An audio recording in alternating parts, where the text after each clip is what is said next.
Right.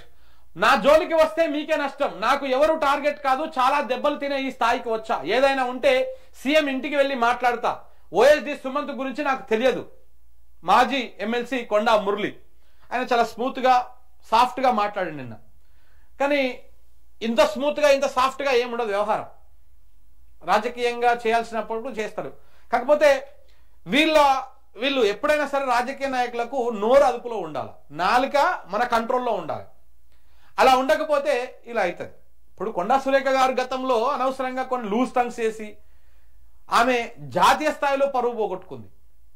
Revanth Reddy చెప్పింది కాబట్టి ఇష్టం వచ్చినట్టు మాట్లాడితే పాపం గట్లనే అవుతుంది. వీళ్ళంతా మీరు గుర్తుపెట్టుకొని పైన ఉన్నటువంటి వాళ్ళు, ఇప్పుడు తలసాని గారు చెప్పినట్టు మెయిన్ స్ట్రీమ్లో ఉన్నటువంటి వాళ్ళు ఏది చెప్తే అది గుడ్డిగా మీరు బీసీ మంత్రులు కానీ దళిత మంత్రులు కానీ మాట్లాడకండి. ఎందుకంటే వీళ్ళంతా మిమ్మల్ని ఒక పావుల కింద ఒక పాచికల కింద వాడేస్తారు. తర్వాత అది వాళ్ళకి అవసరం ఉన్నప్పుడు ఇవి చూపించేసి ఇట్లా మాట్లాడింది, చిల్లరగా మాట్లాడింది, ఈమె అవసరమా మనకు పార్టీకి, క్యాబినెట్లో అవసరమా, తీసేయండి పక్కన పెట్టండి అని చెప్తారు. మళ్ళా వీళ్ళే చెప్తారు. ఇరికించేది మిమ్మల్ని వాళ్ళే, రేపు దాన్ని అడ్డం పెట్టుకొని బయటకు తోసేసేది వాళ్ళే. అప్పుడెప్పుడో సంవత్సరం క్రితం గన్ను పెట్టి బెదిరిస్తే మరి ఇప్పటిదాకా ఏం బీకింది ప్రభుత్వం సుమంత్ విషయంలో? ఇప్పుడు ఎందుకు బయటకు తీసుకొచ్చింది? అప్పుడు మంచిగానే ఉంది, అప్పుడు ఏదో సెట్ చేసుకుందాంలే వాటాలు అనుకున్నారు. ఇప్పుడు అవసరం వచ్చింది కాబట్టి ఇప్పుడు ఇవన్నీ తీస్తా ఉన్నారు బయటికి. ఇవన్నీ మైండ్లో పెట్టుకోవాల్సినటువంటి అవసరం ఉన్నది. సో రేపో మాపో కొండా సురేఖ క్యాబినెట్కి వెళ్ళి బయటకు వచ్చేస్తుంది. ఈమె రాజీనామా చేస్తుందా లేకపోతే వాళ్ళు బర్తరఫ్ చేస్తారా చూడండి. తప్పకుండా ఈమె క్యాబినెట్ నుంచి బయటకు వచ్చేస్తుంది. ఈ టైంలో బీసీ నినాదం బాగా గట్టిగా నడుస్తూ ఉన్నది. ఇప్పుడు బీసీ రిజర్వేషన్, ఈ పంచాయతీ ఇదంతా కూడా నడుస్తూ ఉన్నది.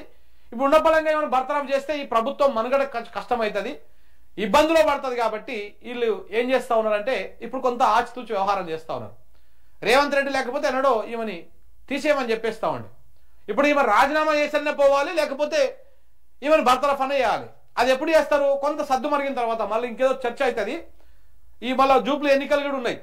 ఈ గ్యాప్లో జూబ్లీ ఎన్నికల గ్యాప్లో మేము బీసీకే టికెట్ ఇచ్చినామని చెప్పేసి జబ్బలు దర్చుకుంటున్నటువంటి కాంగ్రెస్ నాయకులు, ప్రభుత్వము ఇప్పుడు ఈ బీసీ మంత్రికి అన్యాయం జరుగుతుందంటే ఓడి మాట్లాడతలేడు. ఇప్పుడు ఈ టైంలో ఈమె మీద వేటు పడిందంటే జూబ్లీస్లో బొక్క బోర్లు వాడతారు, మూతి పని రాలగొట్టుకుంటారు. సో కాబట్టి ఈ టైంలో ఏమొద్దని చెప్పేసి ఈ ఎన్నికలు అయిపోయిన దాకా ఆగుతారు. డిసెంబర్ దాకా ఆగి డిసెంబర్ తర్వాత ఈమెని బయటికన్నా పంపిస్తారు, లేకపోతే ఆమెను రాజీనామా చేసి వెళ్ళిపోతుంది. ఆల్రెడీ ఇప్పటికే బట్టి విక్రమార్కని కలిసిందంట సుష్మిత ప్లస్ సురేఖ గారు, వీళ్ళందరూ కూడా కలిసిరంట. ఇదంతా కూడా నడుస్తూ ఉంది ఈ డ్రామా, ఈ హై డ్రామా అంతా కూడా. నిన్న ఇదే అంశం మీద ఆర్ఎస్ ప్రవీణ్ కుమార్ గారు మాట్లాడారు. మంత్రులంతా మాఫియా డాన్లు, వసూళ్లు సెటిల్మెంట్లు చేస్తున్నారు, కమిషన్ల కోసమే మంత్రుల కొట్లాట, సుష్మిత మాటలతో దందాలు బయటపడ్డాయి, ఆర్ఆర్ ట్యాక్స్ బాధితులు ఎక్కువయ్యారు, గన్ కల్చరు మాఫియా పాలన పోవాలంటే రేవంత్ ప్రభుత్వాన్ని బర్తరఫ్ చేయాలి, పోలీసులు ప్రేక్షక పాత్ర పోషిస్తా ఉన్నారు. పోలీసులు మరి ఏం చేస్తారు చెప్పండి? మా అయితే రేవంత్ రెడ్డి ఇంటికాడ కాపలా కాస్తారు, లేకపోతే కొండా సురేఖ ఇంటికాడ కాపలా కాస్తారు, ఉత్తమ్ కుమార్ రెడ్డి ఇంటికాడ కాపలా కాస్తారు, ఇదంతా నడుస్తారు. అయితే ఈ మొత్తం వ్యవహారంలో ఉత్తమ్ కుమార్ రెడ్డి గారు ఒక మంచి గేమ్ ప్లే చేసిరండి. ఒక అద్భుతమైనటువంటి గేమ్ ప్లే.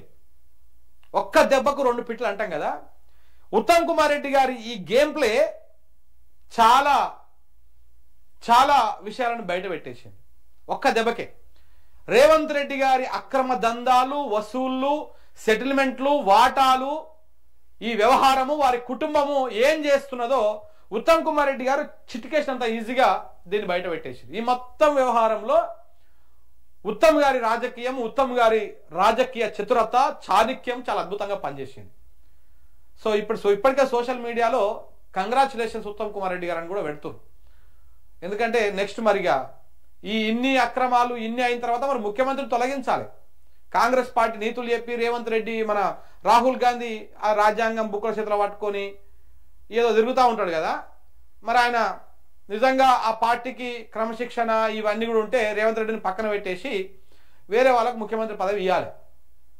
మరి చేస్తారా? చెయ్యరా? కానీ ఉత్తమ్ కుమార్ రెడ్డి మాత్రం చాలా అద్భుతమైనటువంటి గేమ్ ప్లాన్ చేశాడు.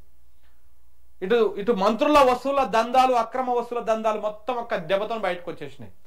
ఏడాది క్రితమే జరిగింది ఈ ఇష్యూ. అయితే ఈ ఏడాదిలో ఎన్ని జరుగుంటాయి ఇట్లాంటివి?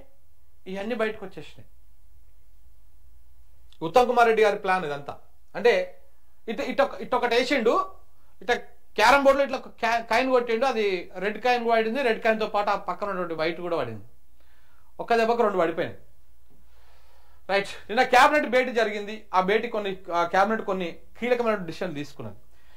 ఎన్నికల్లో పోటీకి ఇద్దరు పిల్లలు అనేటువంటి నిబంధన అయితే ఉందో, ఇద్దరు పిల్లల కంటే ఎక్కువ సంతానం ఉన్నటువంటి వాళ్ళు ఈ లోకల్ బాడీ ఎన్నికల్లో పోటీ చేయకూడదు అనేటువంటి నిబంధన ఏదైతే ఉందో ఆ నిబంధన తీసేసారు.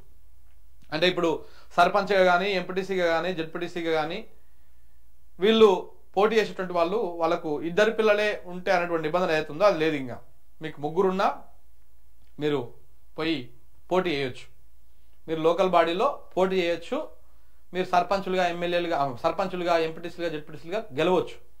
సో ఆ నిబంధన తీసేసారు. దాంతోపాటు 3 అగ్రికల్చర్ కాలేజీలు, అగ్రికల్చర్ యూనివర్సిటీలకు తీసుకొస్తున్నారు. ఒకటి కొడంగల్లో, ఒకటి నిజామాబాద్లో, ఇంకొకటి ఇక్కడ హుజూర్ నగర్లో ఒకటి, నిజామాబాద్లో ఒకటి, కొడంగల్లో ఒకటి, ఉమ్మడి నల్గొండ జిల్లాకు ఒకటి వచ్చిందన్నమాట. ఉమ్మడి పాలమూరు జిల్లాకు ఒకటి వచ్చింది, నిజామాబాద్కు ఒకటి పోయింది. ఇక సన్న బియ్యానికి మద్దతు ధరతో పాటు బోనస్ ఇస్తారంట. ఈ పాత బోనస్ దిక్కు దివాన్ లేదు. ఆ బోనస్ మరి ఏందో చూడాలి. నల్సార్ యూనివర్సిటీకి 7 ఎకరాల భూమి ఇంకా ఎక్కువ కేటాయించారు. దాంతోపాటు సీట్లు కూడా ఇంతకుముందు 30% ఉండే తెలంగాణ వాళ్ళకి ఇప్పుడు 50% పెంచారు దాన్ని. రాష్ట్ర కేబినెట్ పలు కీలక నిర్ణయాలు తీసుకున్నది. దానికి సంబంధించినటువంటి వార్త ఇది. ఇక మళ్ళీ సర్కార్ భూములకు వేలం పెడతా ఉన్నాడు. హైడ్రా రంగనాథ్ ఏమో పేదోళ్ళ గుడిసెలు కూలగొట్టేసి ఇది ప్రభుత్వం భూమి అని చెప్పేసి కంచెలు వేసుకుంటూ వస్తున్నాడు. రేవంత్ రెడ్డి ఏమో వెనకంగా పోయి దాన్ని అమ్ముకుంటూ వస్తుంది. మళ్ళా ఎన్ని ఎకరాలే? ఒక గజానికి 3,10,000 రూపాయలు రిజర్వ్ ధర చేసిరంట. నవంబర్ 11న జరగనున్న ఈ వేలం నోటిఫికేషన్ విడుదల చేసిన టీజీఐఐసి. ఈ టీజీఐఐసి అనేది మొత్తం భూములు అమ్ముతందుకే ఉన్నట్టుగా కనపడతా ఉంది చూస్తుంటే. ఇగో దీనికి సంబంధించినటువంటి ఇది ఒకటి బయటకు వచ్చింది. తెలంగాణ పారిశ్రామిక మౌలిక సదుపాయాల సంస్థ టీజీఐఐసి భూములని, ఎన్ని ఎకరాల భూములు, ఈ భూములను మొత్తం వేలం వేసేందుకు రెడీ అయిందన్నమాట.